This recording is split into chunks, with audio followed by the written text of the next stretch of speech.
The following program is a special presentation of the Big Ten Network, produced in association with Michigan State University. Welcome to MSU Today. I'm Jim Peck. Here's what's coming your way right now. Meet Mohammed.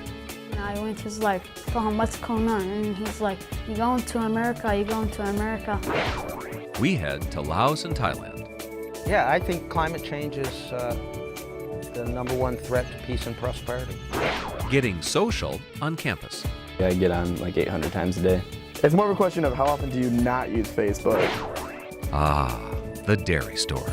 The product they get here is unlike anything they get anywhere else. This is Williams Hall. It was built in the 1930s. We'll have more on that a little bit later. Right now, you're about to meet a little boy from Iraq who's here in Michigan for some life-changing surgeries and experiences.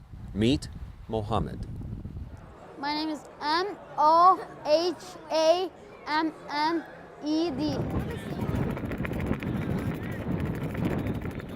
He's a fun little kid. He's got a great personality. He loves playing any sport. He's got a motor that's always going. Great kid, has a great sense of humor. He's loves soccer. He'll come and warm up with us like he did and, hang out. Sometime I go to Mike's game. If he wants to volunteer as a ball boy and everything. Yep. Actually, my son is right here, and I'll have him take him right over there and check him all in. Yeah, I get to practice with them. It's great to have him around. He's been amazing. He's serving as a ball boy. Yeah, I like ball boy. Ball boys for today. Mohammed Lansing. He loves doing it. He loves jobs. If you want to move furniture, call Mohammed. You're going to do a good job, right? Yeah. It's a lot of fate, a lot of luck, the way things happen. It's a great story.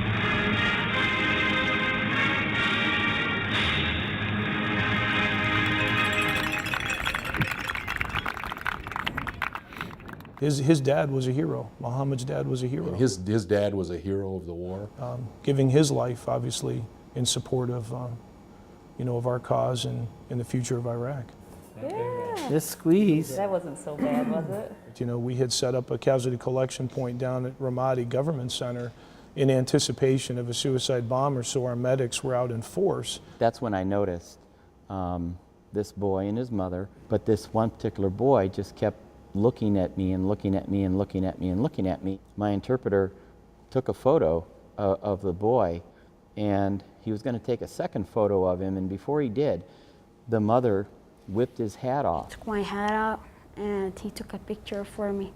And exposed these really disfiguring burn injuries that he had on his head and on his face. To tell the whole story on Mohammed, he was actually burned in a house fire when he was about 2.5 years old. And then during this war in Iraq since 2001, his father was an interpreter for our soldiers and Marines in Iraq, and was was gunned down by the terrorists. When Doc had seen Mohammed and his injuries, he came back and said, "Hey, sir, this is what I want to do. How do I do it?" And then I went, he's like, I told him what's going on, and he's like, you going to America, you going to America. Everything we do has got a human element, it puts things in perspective. I was like feeling happy and jumping around.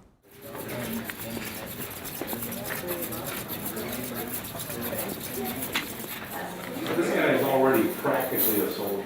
We're so happy. The whole MSU community and the East Lansing community have just gotten behind this effort so heavy. It's just very heartwarming to see. Everybody that you tell the story about wants to do what they can to help him out. You came here to do surgery. I was first contacted by Major Howe from a telephone call from Iraq. I had no idea who he was, and why would a PA from Iraq be calling me? You need to have you read each one of these where it says initial here, you need to initial, where it says check one, you need to check one. Knew about Charles and asked him if there was a plastic surgeon at Michigan State that could help with this young boy, and he said, yes, there certainly is. I work with him every day. You don't particularly need it back there, you need it more up here. The staff at the MSU Department of Surgery, the staff here, the staff at the Jackson Pediatric Dentistry, the optometrist's office. I mean, everybody bends over backwards, and they're just so accommodating and so friendly, right? Yeah, everybody's so nice to you. I know When I went to the doctor, the nurses were mean. Yeah, I was scared. My fear was shaking. Yeah? Yeah. And the second surgery, they put a tissue expander for my head. So it'll be just a little bit of a wait now until we can fix that, and then we can start filling it up again. I saw it high and I would just... So they have to readjust it? Yeah. Is it folded over, right? Yeah, because it ruined. I think I ruined it. We have now put a tissue expander into this side of his scalp. He's a kid that, like most kids, anything new, he asks 1,000 questions, and he wants to know. As long as you let him know what's going on and you don't surprise him, you know, he's fine. He jokes with you and he laughs with you, but he knows when it's serious, and he knows what questions to ask. You need to go in and undermine more area. Yeah, we just make that little opening we made before where we had the stitches in. It's easy surgery? Yeah, it's easy. Because I've been with Dr. Lanigan now for over 25 years, and we've done humanitarian work with kids in Guatemala and South America and other countries as a humanitarian effort to try to improve the kids' appearance or status in society. They take care of me. Does that hurt? You're gonna go to sleep here real soon. Forward part of the tissue expander over here was kind of folded, and so we had to make that pocket a little bigger in front. So in 2 weeks he'll come in the office and then we'll take a look at it. Yeah, it was good. It was a good day today. We were glad we were able to get that done. Now we feel we can get on the road to doing all these other things. He was a little bit under the weather for most of the rest of that day, but he was back to his, 3 or 4 fish sandwiches a day, by the next day. I was just overjoyed to get involved with this. There's a lot of people in Michigan that are getting behind this effort. The mission won't be over until Muhammad's medical care is complete and he gets returned back to his family in Ramadi. I'd be beautiful. Here, he knows that this is an opportunity of a lifetime, and he's making the most of it.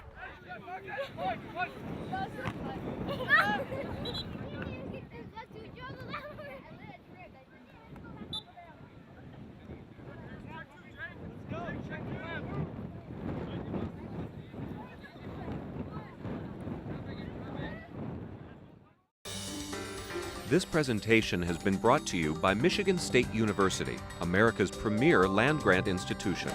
150 years of advancing knowledge, transforming lives. When I was greener than the hill, where flowers grew and the sun shone still. Now I'm darker than the deepest sea. Just hand me down, give me a place to be.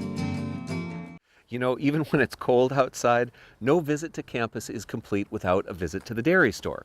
Our Shelley Childers takes us along for a little taste of some sweet dairy goodness. There's nothing like being a part of a Big Ten school with a lot of Big Ten spirit. And here at Michigan State, we like to serve it up with a little flavor. I'm headed to the dairy store today to get a look at how MSU makes their ice cream. Today we'll be meeting with Rodney Clark, MSU's dairy production supervisor. Can you tell me a little bit about the dairy plant and what we'll be doing today? Okay, we're in the raw room of the dairy plant. We're going to be batching ice cream mix. How much ice cream will we be making? We're going to make 860 gallons of mix. That mix will end up making Buckeye Blitz. A single of the Buckeye Blitz. One of the most popular flavors, and yes, named after arch rival Ohio State. The way that started is I had a sales rep come through and he offered me a Buckeye Blitz. I never had a Buckeye Blitz before, and I said, wow, this is so good, we got to do this. Now, what do you do with a Buckeye? And I go, it's got to be for Ohio State. I go, we certainly can't give Ohio State their ice cream flavor without introducing everybody else. And so they did, from Hoosier Strawberry to Purdue Tracks and our very own Sesquicentennial Swirl. Almost every Big Ten school has a flavor, and it seems to be a very big deal. It's cold, it's green, like MSU, and it's got chocolate. Actually, we've had customers come in and with their kids, and they say they've gone to Penn States and other dairy stores, and they're deciding whether or not they're going to go to a certain school depending on their ice cream. It connects people with the product, and that seems to be something that everybody really enjoys. And I'm here to really connect with the product, getting a closer look at Buckeye Blitz. All right, let's get started. How heavy is each bag? They're 50 pounds. 15? 50. Oh! Say to you, a trip to the gym today. More like a trip to the gym for the next 3 days after pouring, or at least helping to pour, 1,397 pounds of sugar. All this is a giant blender like you might have at home, only you can dump 50-pound bags of sugar. And after we pour the sugar, well, we pour the skim powder. And another 700 pounds later, I've nearly spent a week at the gym. We'll complete the batch by hitting complete here. It shuts the blender off in the pump, and then it's going to drain down the product in the blender, put it back into the batch tank, and then it will add the cream. So we're not actually adding cream to the blender. No, if we did, we'd end up with whipped cream. And that's probably why this is also a teaching facility. What we're really here for is for the students.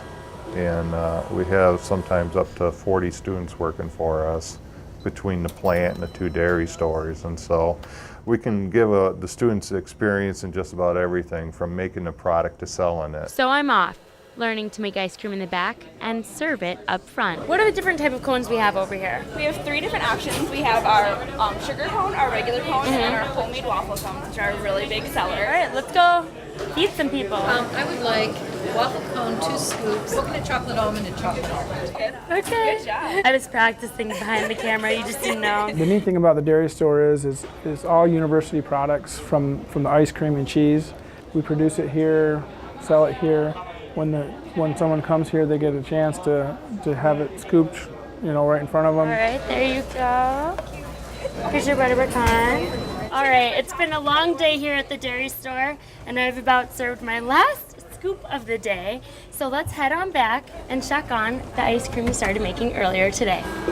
So we're gonna go over here and start putting the peanut butter into the Buckeye Blitz. We've heated the peanut butter up so it's pretty liquidy.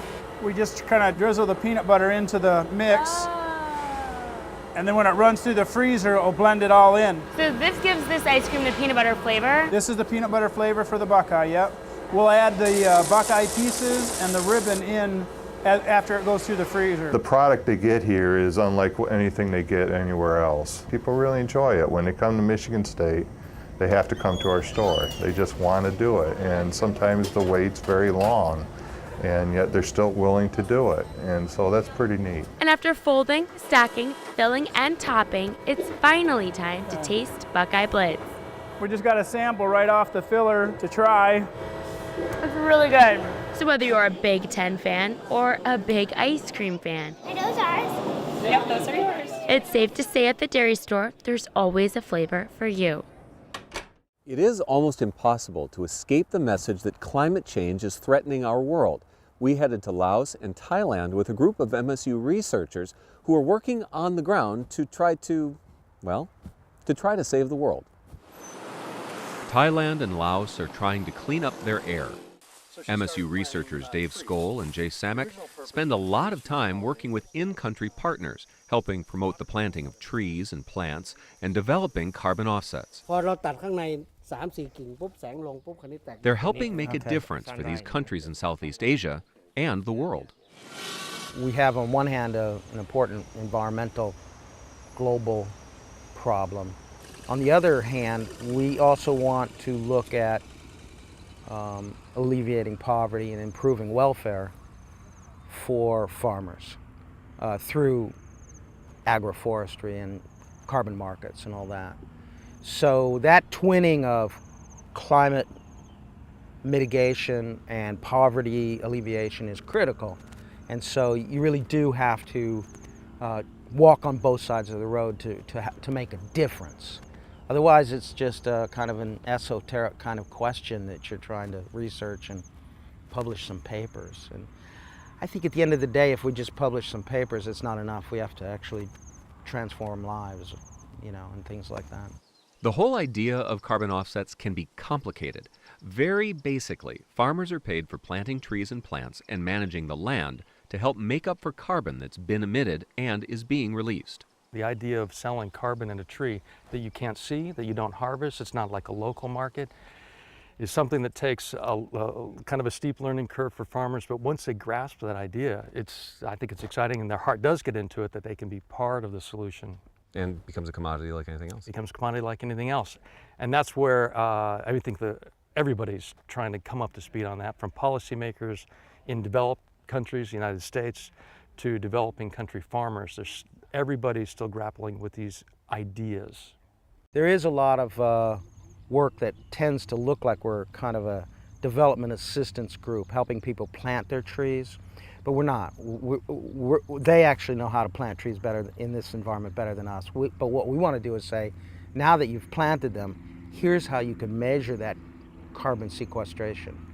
And we don't actually know how to do that 100% yet. There's a research component in that. And so that's what we need to do. These are jatropha trees. Planting these trees means carbon offsets. There's also a revenue stream from the trees themselves. The nuts are harvested by hand and can be squeezed and turned into biofuel.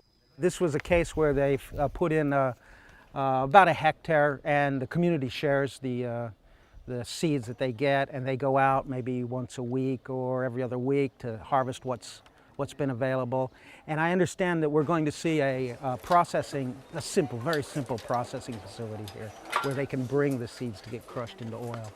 This effort is a combination of talents, and it relies on the partnerships built between universities in Laos and Thailand, the governments in those countries, and MSU. This project was initiated or stimulated by the MSU in the U.S.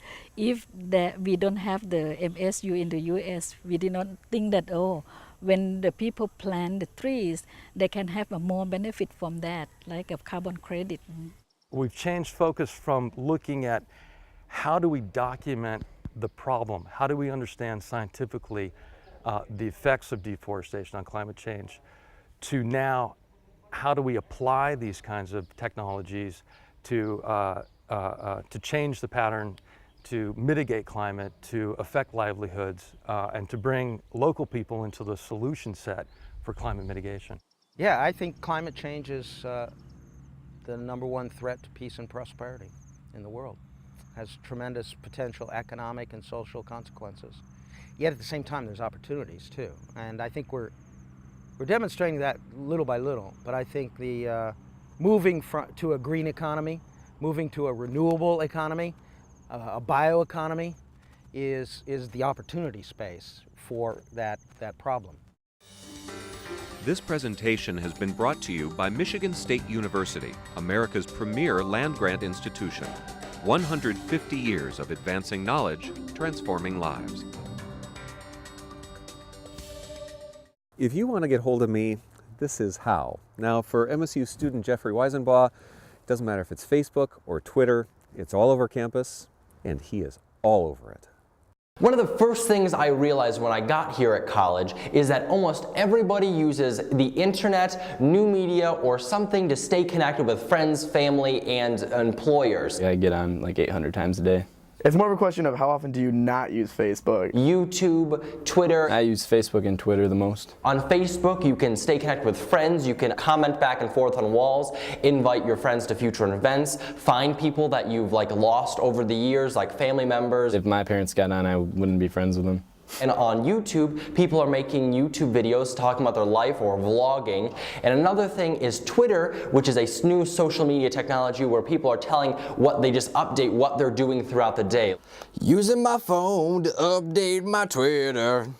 It could be, oh, I'm going to eat at the cafeteria, or I'm going to hang out with friends. And it's a great way to connect with people, and you can even communicate over to see what other people are doing. Personally, this is one of the things that I use and my parents know about, and they like to keep track of or read to kind of find out what I'm doing throughout the day because I'm away at college without calling every 2 or 3 hours. And so sometimes they read it, and sometimes it can get a little out of hand. Oh, it's just been one of those days.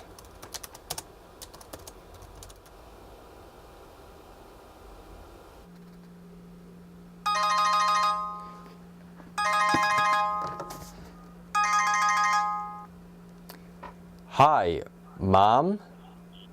Jeffrey, I read your Twitter. Don't be sad. Put a smile on your face. Is everything okay? Yes, everything's fine. Okay, maybe it isn't that dramatic, but it's still a great way to stay connected with people and find out what they're doing throughout the day. I think everybody should be using it and using it responsibly. And sometimes not everybody understands that what you post on these websites, almost everybody can see. It's awkward sometimes if you have a parent of a friend asking you what's going on with your relationship when you say no longer in a relationship and the heart breaks.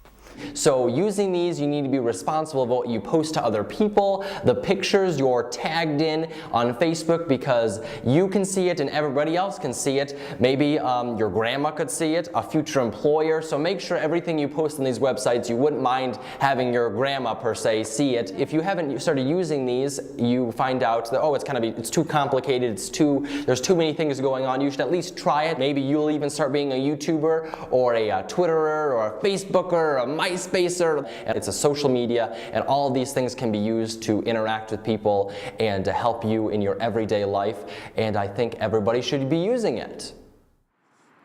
It's Tudor. When someone mentions ivy-covered walls, they're probably picturing Tudor walls like these of Williams Hall. It's on historic Circle Drive, where all the cool old buildings are. It's named for the wife of the first president of MSU. The first Williams Hall was built in the 1800s and burned down. This one went up in 1937. Over the southeast entrance is an inscription. Every day in thy life is a leaf in thy history. There's some wonderful art from the WPA created in the 1930s on the heels of the Great Depression. Children Reading by Clivia Calder Morrison is near the Michigan Avenue entrance. 3 young girls are forever reading, appropriate for what was a women's residence hall.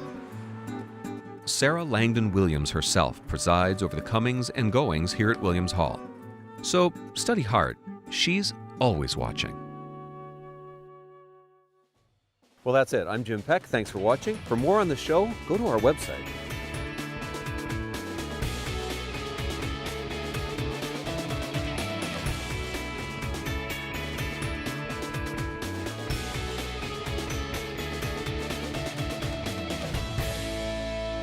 The preceding program was produced by Michigan State University in association with the Big Ten Network.